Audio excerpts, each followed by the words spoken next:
કુંભારવાડા પોલીસે તીક્ષ્ણ હથિયાર સાથે ફરતા એક શખ્સને ઝડપી પાડ્યો. નાતાલ અને નવા વર્ષ પૂર્વે કુંભારવાડા પોલીસે તીક્ષ્ણ હથિયાર સાથે ફરતા એક શખ્સને ઝડપી પાડ્યો. વડોદરા શહેરમાં આગામી 31મી ડિસેમ્બર અને નાતાલ પર્વની ઉજવણીને ધ્યાનમાં રાખી કોઈ અનિચ્છનીય બનાવ ન બને તેમજ અસામાજિક તત્વો પર નિયંત્રણ રહે તે હેતુસર કુંભારવાડા પોલીસ મથકની ટીમ દ્વારા સઘન પેટ્રોલિંગ હાથ ધરવામાં આવ્યું હતું.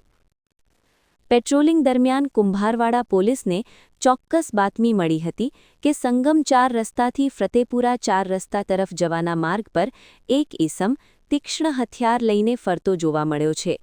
મળેલી માહિતીના આધારે પોલીસે તાત્કાલિક કાર્યવાહી કરી સ્થળ પર પહોંચી તપાસ હાથ ધરી હતી.